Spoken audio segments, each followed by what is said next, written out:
오늘 아침 갤럽 여론조사가 나왔는데요.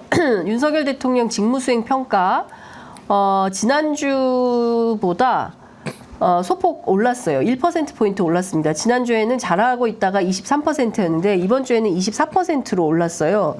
근데 지역을 보면 말이죠. 대구 경북에서 지난주에 잘하고 있다가 35%였는데 이번 주에 25%로 주저앉습니다. 이제 10%포인트가 빠졌고요. 이제 광주 전라에서는 이제 4% 올라서 9%가 좀 잘하고 있다. 이렇게 나오고 있습니다. 다 떠나서 대구 경북의 민심 변화 어떻게 읽어야 됩니까? 일단은 전체적으로 올랐다는 표현은 적절하지 않은 것 같고요. 1%. 아니 왜냐하면 네. 갤럽에서 밝혔어. 이게 소수점 이하를 반올림해서 23이 24 된 거다. 그러니까 이거 더군다나 오차범위 이내잖아요. 그러니까 올랐다는 표현보다는 지난주하고 비슷한 양상이라고 보는 게 맞을 것 같고. 그러면 대구 경북에서 왜 10%나 빠졌느냐? 이른바 그 무리 효과라는 게 있잖아요. 무리 효과? 아니 그러니까 내 주변에 내가 사는 동네, 내가 만나는 사람들이 다 민주당을 욕해도 국힘은 욕하는 사람이 없어. 그러면 내가 선뜻 욕하기가 어렵잖아요. 그런 게 있잖아요. 맞아요. 근데 지난주에 보니까 대구 경북에서도 과반도 아니고 35%만 잘한다고 생각을 하는 게 확인이 됐잖아요. 그러면 내 생각이 맞았네. 나만 못한다고 생각하는 게 아니네. 라는 걸 점차 깨닫게 되는 거죠. 그러네. 나 말고도 우리 동네에 사는 사람들도 대부분 3분의 2는 못한다고 생각을 하네. 3분의 1만 잘한다. 그러면 이제 본인의 의사를 밝히기 시작하게 되는 거죠. 그러니까 지난주 조사에서는 대구 경북에서 3분의 1 정도가 잘한다라고 답을 해줬으면 이번 주 조사에서는 4분의 1로 준 거잖아요. 그렇습니다. 그러니까 내 생각이 안 틀렸네 하고 이제 의사표시를 하기 시작하는 단계죠. 그러니까 그거를 이제 정치학자 노이먼이란 정치학자가 말한 오피니언 클라이밋, 우리 용어로는 의견 분위기로 번역이 되는데 이게 형성이 된다는 거거든요. 그래서 오피니언 클라이밋. 그런데 이때 노이만이라는 학자가 얘기하는 건 인간이 가진 유사 통계적 감각기관이 있다는 거예요. 그래서 내 주변에 이런 정도로 지지해 또는 반대해 이런데 유사 통계 기관이 이제 돼가지고 이제 거기서 이제 유명한 침묵의 나선 이론이 이게 나오는 거예요. 그런데 대구 경북을 한번 살펴보기로 하면은 제가 연초에 대구 서문시장이나 그쪽 지역을 참 많이 돌아다녔어요.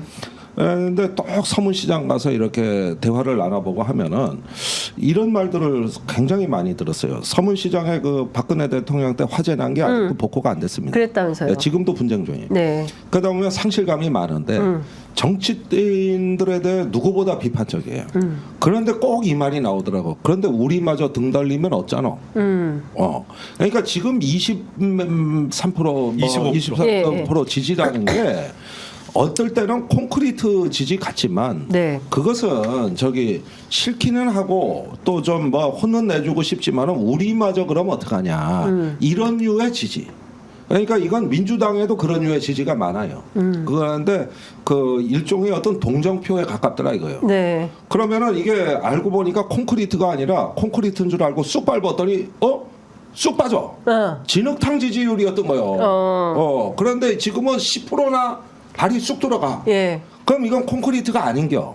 어떻게 보세요? 더 빠질 수도 있을까요? 무슨 진흙탕 속으로 더 들어갈 수도 있는. 무슨 이벤트가 생긴다고 하면 더 빠질 수 있겠죠. 그러니까 제가 보기엔 지금의 상황은 2016년 당시 새누리당 총선 참패 이후의 상황과 너무나도 비슷하게 흘러가고 있어요. 왜냐하면 그때도 당연히 이겨야 될 선거, 그러니까 민주당이 양분된 상황에서 치러진 선거에서 졌잖아요. 그러면 대오각성을 하고 확 바뀌어야겠다라고 결심을 하고 그걸 실천을 해야 되는데 2016년 총선 참패 이후에 치러지는 새누리당 전당대회에서 당대표로 누가 당선이 되냐면 당시 이정현 의원이 당선이 됩니다. 누가 봐도 박근혜 당시 대통령의 복심이고 비서 출신이잖아요. 정무수석. 그렇다고.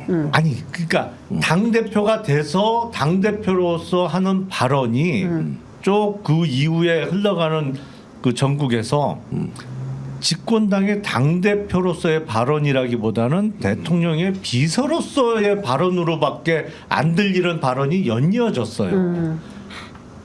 근데 지금 국민의힘 원내대표의 이철규 의원이 부상하고 나오고 있잖아요. 있어요. 예. 상황이 어떻게 이렇게 똑같이 흘러가는지 모르겠어요. 저는. 아, 또 똑같은 걸 말씀드리면 네. 그때 원내대표가 정진석 네. 원내대표인데 비서실장이 됐네. 그런데 그 정진석 네. 의원이 난 국회에서 소리도 벅벅 지르고 네. 술도 잘 먹고 네. 또 나하고 같은 국방이고 담배도 같이 자주 피니까 네. 나 참 친하게 지냈고 난 그 정진석 사람 의원이랑? 나쁘게 안 봤어. 네. 근데 이제 탄핵 시점이 점점 가는 거예요. 네. 그러다 보면은 나도 궁금한 게 많으니까 예. 물어보는데 원내대표가 예. 그 뭐 우병우 미르케 이런 거 다 그냥 정치 공세라고 그냥 치부하고 정진석 대표가. 전 야당의 정치 공세다 이랬다가 이 사람이 정신이 번쩍난 게 태블릿 PC 그 나왔을 까질 때야 비로소. 예. 그러니까 그 동안에 이런 문제에 대해 가지고 진지하게 들여다본 적이 없다는 얘기고 권력자한테 직언한 적이 없다는 얘기인데 덩치값을 못 하더라고. 이 국회에서만 그 예. 소리 받고. 그러다가 이제 이정현 대표하고 탄핵 그 뭐 겨울에 저기 박근혜 대통령을 만나고 왔다 그러더라고. 그런데 갔는데 박근혜 대통령이 이제 순순히 체념한 듯이 내 임기 단축은 국회에서 논의해달라. 이렇게 얘기를 해서 자기가 고맙습니다 하고 왔다는 거예요. 예. 그러니까 뭐냐 하면은 박근혜 대통령이 버티면 어떡하지?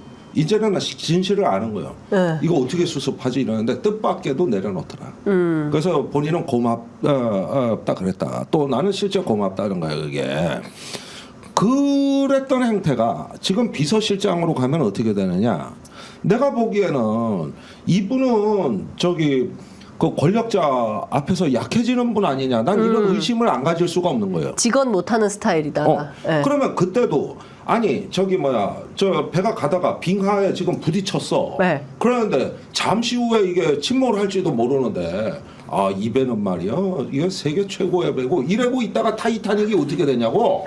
예. 그때 1등 항해사 같은 느낌이 들더라 이거지 내 얘기는. 그런데 그분이 또 이번에 주요 보직을 맡은 비서실장으로 또 갔고 네. 윤재욱 원내대표가 하는 말을 보면은 그때 정진석 원내대표가 하던 말하고 별반 다를 다를 게 것이 없다. 없고 거기에 이철규 의원 얘기가 나오고 이렇게 되는 게 저도 역시 데자뷰라는 느낌을 갖는 겁니다. 이게 2016년 데자뷰다. 예. 아니 그러니까 2016년도 연말쯤에 박근혜 대통령이 본인의 임기에 대해서 내려놓는 얘기를 했다고 하면 사실은 더 일찍 뭐 6개월이든 아니면 2016년 4월 총선 참패 이후에 패배 이후에 바로 내가 이제 완전히 내려놓고 바꿔야겠구나. 그래서 여당에 대한 그립을 강화하는 게 아니고 정말 그동안 친박이 아니었던 사람이 당대표가 돼서 당을 지휘하게 하고 그때는 사실 임기가 그렇게 많이 안 남았을 상황이기 1년은 때문에 1년 좀 더 남았었죠. 그러니까 이제는 내가 가졌던 권력을 장악력을 좀 내려놔야겠다라고 했다면 전혀 다른 양상으로 흘러갔을 거예요. 맞습니다. 아니 지금도 그런 상황 아닌가 싶어요. 내가 그러니까 대통령이 국민의힘이라는 여당에 대한 그립을 더 강화하기 위해서 원내대표도 내가 가장 내 말을 잘 따르는 사람 시켜야 되고 당 대표도 좀 뭐 관계를 복원하든지 아니면 적어도 내 말 들을 사람으로 세워야겠다라고 마음 먹는 순간에 점점 상황은 악화되는 것이고 여기서 이 정도 결과가 나왔으면 완전히 마인드를 바꿔야 되는 거죠.